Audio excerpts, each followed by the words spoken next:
Shalom, perkenalkan nama saya Fahmi Andreas Malau.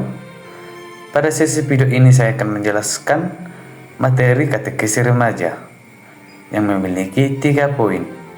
Poin yang pertama itu ialah arti katekesi. Secara etimologi, istilah katekesi berasal dari bahasa Yunani, yaitu katekchein, kata kerja, dan katekis, kata benda. Kata ini memiliki akar dari kat yang berarti keluar, ke arah luas, dan eko yang berarti gema atau gaung. Katekesi ini memiliki makna sebagai suatu gema yang diperdengarkan dan diperluaskan ke banyak orang. Hal ini mencerminkan bahwa pengajaran dalam katekesi bukan hanya disampaikan, tetapi juga harus diterima dan diteruskan kepada orang lain. Maka berdasarkan dari pengertian kedua di atas, katekesi adalah suatu bentuk pengajaran agama yang disampaikan secara lisan, di mana ajaran yang diterima tidak hanya berhenti pada satu orang, tetapi terus berkembang dan menyebar ke lebih banyak orang. Katekesi bukan sekedar transfer ilmu, tetapi sebuah proses pewartaan iman yang hidup, yang mengajak setiap orang untuk semakin memahami, menghayati, dan bagikan imannya kepada sesama. Pada poin yang kedua ialah dasar penyelenggaraan katekesi. Pada mulanya, Yesus mengajar. Yesus dikenal sebagai seorang guru yang mengajar dengan penuh wibawa. Di dalam Matius 7 ayat 28 sampai 29 dan Lukas 4 ayat 32 dikatakan bahwa orang-orang takjub karena Yesus mengajar dengan kuasa, berbeda dengan ahli-ahli Taurat. Ini yang dimaksud ialah bahwa Yesus tidak hanya mengajarkan hukum, tetapi juga memberikan makna baru dalam kehidupan beriman. Ia mengajarkan tentang kasih, pengampunan, dan kerajaan Allah. Dengan demikian, katekesi berakar pada cara Yesus sendiri menyampaikan ajarannya kepada muridnya dan orang banyak. Kemudian, para rasul mengajar. Setelah kebangkitan dan kenaikan Yesus ke surga, tugas mengajar dilanjutkan oleh para rasul. Dalam Matius 28 ayat 19 sampai 20, Yesus memberikan perintah kepada murid-muridnya. Maka para rasul ini tidak hanya mewartakan Injil, tetapi juga membentuk komunitas-komunitas beriman dan membimbing mereka dalam iman yang benar. Dalam Kisah Para Rasul 5 ayat 42 kita melihat bagaimana para rasul terus mengajar di bait Allah dan di rumah-rumah orang percaya.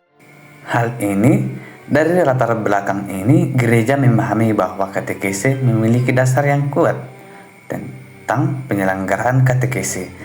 Yang pertama itu perintah Yesus kepada muridnya. Penyelenggaraan katekesi adalah tugas penting gereja karena berasal dari perintah Yesus sendiri kepada para muridnya.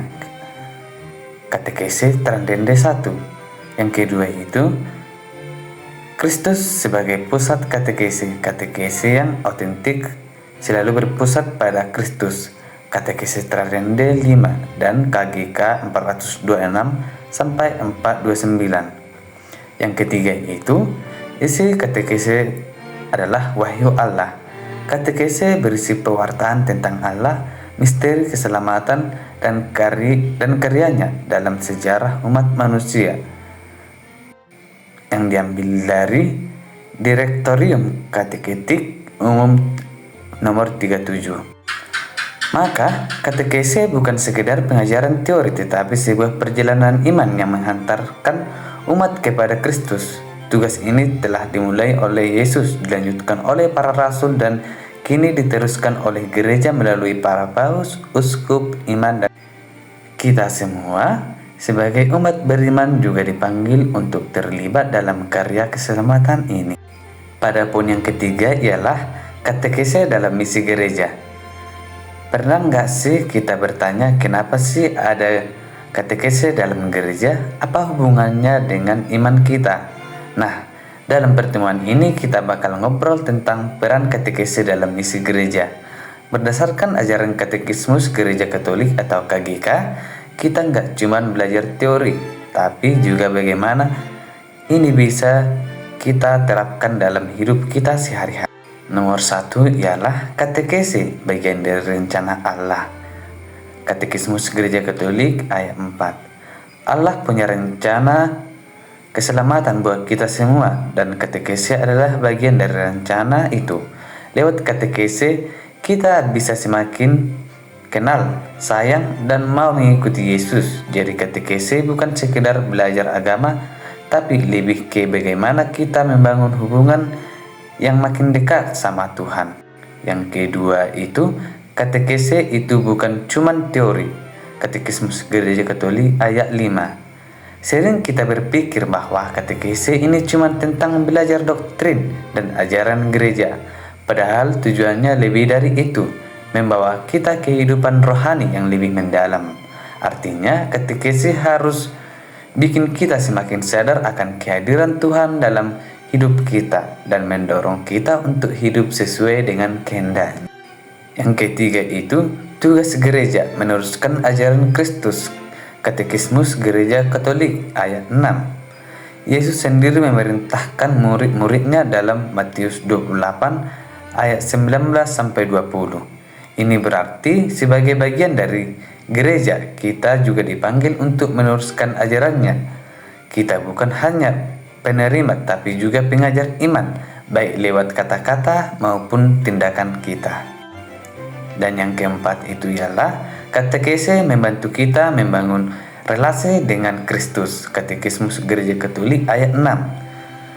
Tujuan utama katekese adalah membawa kita kepada hubungan pribadi dengan Kristus, bukan cuman tahu tentang Yesus, tetapi benar-benar mengenal dan mengalami kasih-Nya.